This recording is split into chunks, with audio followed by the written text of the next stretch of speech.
अस्सलाम वालेकुम, मैं हूं इमरान वसीम। नाज़रीन, आज 30 अगस्त है, दिन है पीर का और साल 2021।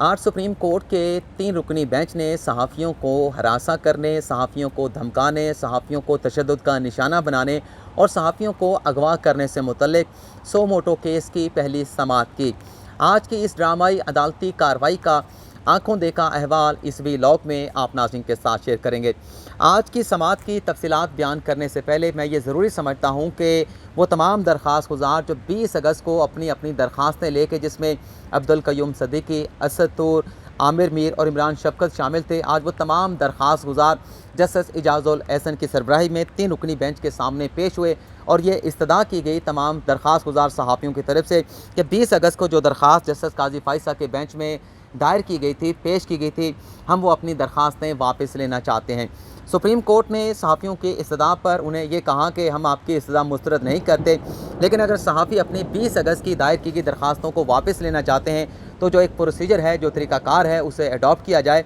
और मुतफ़र्रिक़ दरख्वास्तें सुप्रीम कोर्ट के रजिस्ट्रार ऑफिस में दायर की जाएँ, जिसके बाद आइंदा समाअत जो 15 अगस्त को होगी, सहाफ़ियों की मुकदमात वापस लेने की उन मुतफ़र्रिक़ दरख्वास्तों का जायज़ा लिया जाएगा। आज की अदालती कार्रवाई के बाद सुप्रीम कोर्ट के 3 रुकनी बेंच ने आइंदा समाअत जो 15 सितंबर को होने जा रही है, IG इस्लामाबाद को ज़ाती हैसियत में तलब कर लिया है, DG FIA को बुलाया गया है, अटॉर्नी जनरल को तलब किया गया है, चेयरमैन पैमरा को नोटिस जारी किया गया है और इसी के साथ साथ जो तमाम सूबाई एडवोकेट जनरल हैं उन्हें भी आइंदा समाअत पर बमा रिपोर्ट, यानी जितने भी मुल्क भर में सहाफ़ियों को हरासा करने से मुतल्लिक़, सहाफ़ियों को धमकाने से मुतल्लिक़ या सहाफ़ियों को तशद्दुद के जितने भी वाक़यात पेश आए हैं, इस हवाले से रिपोर्ट भी आइंदा समाअत पर तलब कर ली गई है। आज जब अदालती कार्रवाई का आगाज़ हुआ, 12:30 बजे का वक्त दिया गया था, लेकिन 15 मिनट की ताख़ीर से अदालती कार्रवाई का आगाज़ हुआ तो अब्दुल क़य्यूम सिद्दीकी, जो दरख्वास्त गुज़ार 20 अगस्त को जस्टिस काजी फ़ाइज़ के बेंच के सामने पेश हुए थे, उन्होंने अदालत से मुखातिब होना चाहा, लेकिन जस्टिस इजाज़ुल एहसन सबसे पहले उनसे मुखातिब हो गए और ये कहा गया जस्टिस इजाज़ुल एहसन की तरफ से अब्दुल क़य्यूम सिद्दीकी को कि यस मिस्टर सिद्दीकी, आप दरख्वास्त गुज़ार हैं, आप इस मामले पर अदालत से क्या कहना चाहते हैं। जब जस्टिस इजाज़ुल एहसन ने मुखातिब हुए अब्दुल क़य्यूम सिद्दीकी से, तो अब्दुल क़य्यूम सिद्दीकी ने अदालत से ये कहा कि वो दरख्वास्त जो 20 अगस्त को सहाफ़ियों की जानिब से मुश्तरका तौर पर सुप्रीम कोर्ट में फ़ाइल की गई थी, सुप्रीम कोर्ट में पेश की गई थी, हम वो दरख्वास्तें वापस लेना चाहते हैं। ये बेंच के लिए बड़ा हैरान कुन था कि वो सहाफ़ी जो अपने बुनियादी हकूक़ के प्रोटेक्शन के लिए, बुनियादी हकूक़ के तहफ़्फ़ुज़ के लिए सुप्रीम कोर्ट में आए थे, आज जब इस सो मोटो केस की समाअत की जा रही है, पहली समाअत की जा रही है, वो सहाफ़ी अदालत से अपनी दरख्वास्त वापस लेने की इस्तदा कर रहे थे। तो जस्टिस इजाज़ुल एहसन ने कहा कि सहाफ़ी 20 अगस्त को सो मोटो जुरिस्डिक्शन, जो सुप्रीम कोर्ट की ओरिजिनल जुरिस्डिक्शन है आर्टिकल 184 के तहत, इस जुरिस्डिक्शन को इन्वोक करने के लिए सुप्रीम कोर्ट में आए थे। अब क्योंकि कायम मकाम चीफ जस्टिस ने अपनी जुरिस्डिक्शन को इन्वोक कर लिया है और जो मालूमात सहाफ़ियों ने अपनी दरख्वास्त में सुप्रीम कोर्ट के सामने पेश की थी, उस मालूमात के ऊपर सो मोटो अख्तियार को एक्सरसाइज किया जा चुका है। अगर सहाफ़ी अपनी दरख्वास्त वापस भी लेना चाहते हैं तो इसके कोई मानी नहीं। सुप्रीम कोर्ट क्योंकि सो मोटो ले चुकी है, सुप्रीम कोर्ट के सामने मालूमात आ चुकी हैं जिसमें सहाफ़ियों के बुनियादी हकूक़ की वायलेशन की, सहाफ़ियों को हरासा करने के मामलात की निशानदेही की गई है। तो इस केस को सुप्रीम कोर्ट प्रोसीड करेगी। वो तमाम सहाफ़ी जो दरख्वास्त वापस लेना चाहते हैं वो तरीक़ाकार के मुताबिक अपनी दरख्वास्तें दायर कर दें, लेकिन इस केस को चलाया जाएगा और जब तक अदालत का इत्मीनान नहीं हो जाता कि सहाफ़ियों के साथ आया कि हरासमेंट की जा रही है, उनके बुनियादी हकूक़ की वायलेशन की जा रही है, तब तक इस केस को डिस्पोज ऑफ नहीं किया जाएगा और इस केस को कम्प्रीहेंसिवली सुन के जस्टिस इजाज़ुल एहसन का कहना था कि एक मुनासिब फ़ैसला जिससे सहाफ़ियों के हकूक़ का तहफ़्फ़ुज़ होगा, सहाफ़ियों की जो आज़ादी राय है, जो मीडिया की आज़ादी राय है, उसका मुकम्मल तौर पर तहफ़्फ़ुज़ किया जाएगा। जस्टिस इजाज़ुल एहसन का क़य्यूम सिद्दीकी से ये कहना था कि ये एक फ्री कंट्री है, फ्री स्टेट है, अगर आप अपनी दरख्वास्त वापस लेना चाहते हैं तो आपको फ़ोर्स नहीं करेंगे, ना आपको फ़ोर्स करेंगे, ना जो दीगर दरख्वास्त गुज़ार हैं उन्हें भी फ़ोर्स नहीं करेंगे, उन पर दबाव नहीं डालेंगे। लेकिन सुप्रीम कोर्ट अपनी सो मोटो जुरिस्डिक्शन को इन्वोक कर चुकी है, इस केस को जो है वो सुना जाएगा।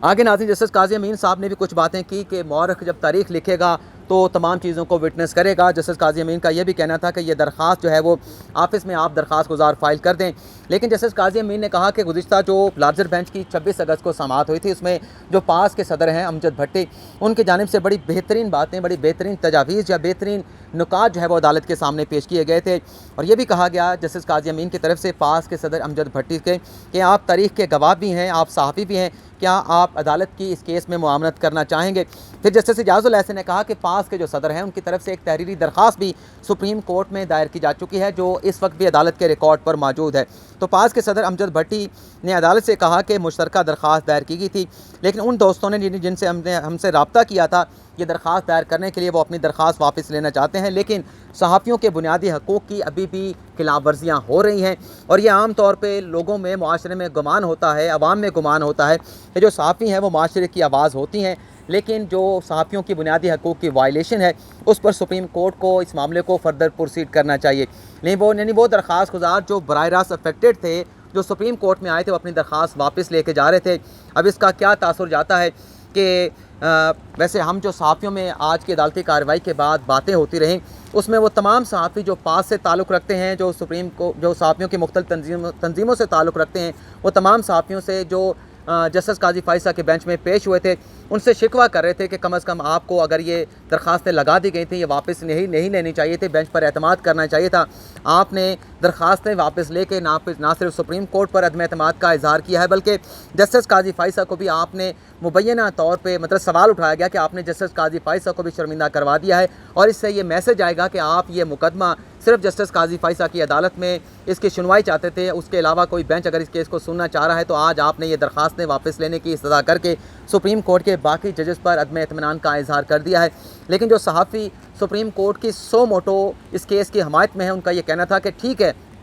जो सहाफ़ी अपनी दरख्वास्तें लेकर आए थे वो वापस जाना चाहते हैं, लेकिन हम ये केस लड़ेंगे सहाफ़ियों के जो बुनियादी हकूक़ हैं, सहाफ़ियों को अगर हरासा किया जाता है, सहाफ़ियों के जो हरासमेंट के मामलात हैं, सहाफ़ियों को जो तशद्दुद का निशाना बनाया जाता है, हम सुप्रीम कोर्ट के तमाम जजेस पर मुकम्मल एतमाद करते हैं, चाहे वो उमर अता बंदियाल साहब हों, चाहे जस्टिस इजाज़ुल एहसन साहब हों, चाहे जस्टिस मुनीब अख्तर साहब हों, काजी अमीन हो, चाहे जस्टिस काजी फ़ाइज़ हों, तमाम जजेस पर हम इत्तफ़ाक़ करते हैं और ये यकीन दिलाते हैं उन सहाफ़ियों दरख्वास्त गुजारों से कहा गया कि हम इस केस में सहाफ़ियों के लिए हर हाल में रिलीफ हासिल करके दिखाएंगे, हम गिव अप नहीं करेंगे। हमारा सुप्रीम कोर्ट पे एतमाद है और हम ये समझते हैं कि जिस अंदाज से सुप्रीम कोर्ट ने इस केस को टेकअप किया है, हमें इंसाफ ज़रूर मिलेगा। जस्टिस इजाज़ुल एहसन ने नाज़रीन सदर पास से मुखातब होते हुए कहा कि ये मुसलमा बात है कि मीडिया कौम की आवाज़ होता है, मीडिया कौम का ज़मीर होता है, मीडिया के ज़रिए कौम की जो आवाज़ है वो पब्लिक एट लार्ज तक पहुँचती है, इसलिए मीडिया को आइन में तहफ़्फ़ुज़ फ़राहम किया गया है। मीडिया के साथ जो सूरत हाल चल रही है, हम भी इस मुआशरे के शहरी हैं, हमें उन तमाम चीज़ों से हम आगाह हैं।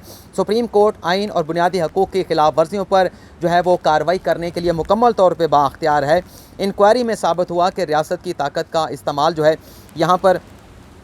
कह रहे हैं कि अगर जस्टिस इजाज़ुल एहसन का अगर इंक्वायरी में साबित हो जाता है कि रियासत की ताकत का सहाफ़ियों के खिलाफ इस्तेमाल हुआ है, तो यकीन जाने के सहाफ़ियों के हकूक़ का तहफ़्फ़ुज़ किया जाएगा। सुप्रीम कोर्ट अपनी ज़िम्मेदारियों से बिल्कुल पीछे नहीं हटेगी। जस्टिस काजी अमीन ने कहा कि अखबार नहीं पढ़ता, टीवी नहीं देखता, लेकिन हर फ़र्द की सिक्योरिटी रियासत की ज़िम्मेदारी है और सहाफ़ी भी इस रियासत के शहरी हैं और आइन तो उन्हें ज़्यादा तरजीहन जो है वो बुनियादी हकूक़ फराहम करता है। आर्टिकल 19 और 90 बड़ा वाज़ेह है कि मीडिया की जो आज़ादी है उस पर किसी किस्म की कदगन जो है वो नहीं लगाई जा सकती। जस्टिस मुनीब अख्तर भी मुखातिब हुए और ये कहा गया, बल्कि जस्टिस काजी अमीन ने कहा कि बड़े पैमाने पर मुल्क में बुनियादी हकूक़ की वायलेशन हो रही है, लेकिन सहाफ़ियों को निशानदेही करनी होगी कि हॉस्पिटल में जो लोग इलाज मुआलजा कराना चाहते हैं उनके बुनियादी हकूक़ की वायलेशन हो रही होती है, जो तालीम के मामलात हैं वहाँ पर बुनियादी हकूक़ की खिलाफ वर्जी हो रही है, तो सहाफ़ियों को निशानदेही करना पड़ेगी कि किस किस जगह पर उनके बुनियादी हकूक़ की वायलेशन की जा रही है। जस्टिस मुनीब अख्तर ने कहा कि दरख्वास्त गुजार बुनियादी हकूक़ की खिलाफ वर्जियों की निशानदेही करेंगे। आइन आज़ादी राय की गारंटी देता है और ये वो गारंटी है जो पाकिस्तान के आइन में फ़राहम की गई है,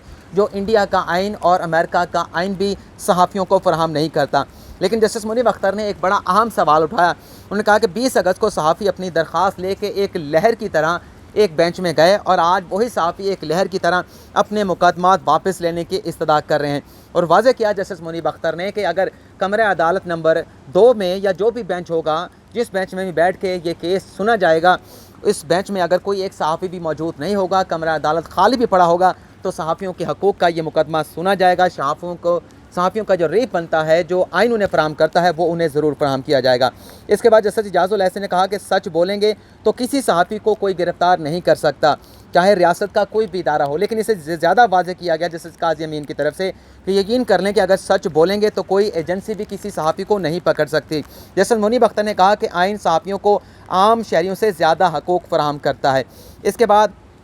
पास के सदर ने कहा कि हमारे बहुत सारे मुकदमात हैं सहाफ़ियों की तनख्वाहों के हवाले से, और भी माजी में भी केसेस चलते रहे हैं, वो तमाम के तमाम मुकदमात सालों से पेंडिंग पड़े हैं, उन्हें भी समाअत के लिए मुकर्रर किया जाए। और जो समी इब्राहीम का वफाकी वज़ीर फवाद चौधरी के साथ एक नाखुशगवार, एक बदकिस्मत इंसिडेंट हुआ था, जिसमें फवाद चौधरी साहब ने एंकर समी इब्राहीम साहब को हिट किया था, उन्हें मुक्का मारा था, उस केस को भी प्लीड किया गया सदर अमजद भट्टी की जानिब से। कहा गया कि वो केस भी सुप्रीम कोर्ट में पेंडिंग है, उसे भी नहीं लगाया गया। जस्टिस इजाज़ुल एहसन ने कहा कि हम एक कम्प्रीहेंसिव एक्सरसाइज करना चाहते हैं ताकि सहाफ़ी और जो मीडिया की आज़ादी है उसे प्रोटेक्ट किया जा सके। जस्टिस इजाज़ुल एहसन का कहना था कि जहाँ बुनियादी हकूक़ की खिलाफ वर्जी हो रही है उसकी निशानदेही करें, ज़ेर इल्तवा मुकदमात की हमें फ़हरिस्त दे दें, उन्हें भी समाअत के लिए मुकर्रर किया जाएगा। और इसी के साथ साथ जो इस्लामाबाद हाई कोर्ट में सहाफ़ियों के बुनियादी हकूक़ से मुतल्लिक़ मुकदमात ज़ेर इल्तवा हैं, उनकी तफसीलात भी तलब कर लेंगे। लेकिन अमजद भट्टी साहब ने कहा कि हाई कोर्ट में जो केसेस सहाफ़ियों के चल रहे हैं उन्हें ना छेड़ा जाए, उन्हें वहीं पे चलने दिया जाए। तो जस्टिस मुनीब अख्तर ने कहा कि वहाँ पर केसेस क्या हैं, सहाफ़ियों की दरख्वास्तें क्या हैं, अगर यहाँ पर हम कुछ और फ़ैसला देंगे और हाई कोर्ट से कोई और फ़ैसला आ जाता है तो चीज़ें ओवरलैप कर जाएंगी। तो हमें इन मामलात को समझने के लिए हाई कोर्ट में जो सहाफ़ियों के केसेस हैं उनका जायज़ा लेना होगा। इसके बाद जस्टिस इजाज़ुल एहसन ने कहा कि आप सहाफ़ी हमारे दिलों के बड़े करीब हैं, लेकिन सबसे जो अहम बात की गई वो जस्टिस काज़ी अमीन ने की। उन्होंने कहा कि जब मैं जज हूँ, मैं कानून से बालातर नहीं, मैं जज होकर सियासत नहीं कर सकता और जज को सियासत करनी भी नहीं चाहिए, और सहाफ़ी भी सहाफ़त करते हैं, सहाफ़ी भी सियासत नहीं कर सकते। तो सहाफ़ियों को भी अपना जो फोकस है वो सहाफ़त पर करना चाहिए, सियासत से सहाफ़ियों का कोई ताल्लुक़ नहीं होता। और ये कहा गया जस्टिस काज़ी अमीन की तरफ से, ये जो बच्चे हमारे कमरे अदालत में खड़े हैं सहाफ़ियों की तरफ इशारा कर रहे थे, ये जो बच्चे बच्चियाँ हैं इनका हमने तहफ़्फ़ुज़ करना है, इन्हें हमने प्रोटेक्शन फ़राहम करनी है। इसके बाद नाज़रीन आज की अदालती कार्रवाई को जो है वो मुलतवी कर दिया गया 15 सितंबर तक। ऑर्डर क्या है वो भी आप नाज़रीन को मैंने पढ़ के सुना दिया है। लेकिन जस्टिस इजाज़ुल एहसन का कहना था कि तमाम सिक्योरिटी एजेंसी से पूछेंगे कि वो अपनी ज़िम्मेदारियाँ क्यों पूरी तरह से अदा नहीं कर रही। जस्टिस मुनीब अख्तर ने कहा कि आइन की खिलाफ वर्जी करने वालों को कानून के कटहरे में लाएंगे, ये यकीन दहानी कर लें। ब्रॉड टू बुक का जो है वो लफ्ज़ इस्तेमाल किया गया था जस्टिस मुनीब अख्तर की तरफ से। नाज़रीन मौसम भी ख़राब है, तफसीलात तमाम की तमाम आपके साथ शेयर कर चुका हूँ। बारिश तेज़ हो रही है, हवा पहले तेज़ चल रही थी, तो आपसे इजाज़त चाहूँगा। अल्लाह हाफ़िज़।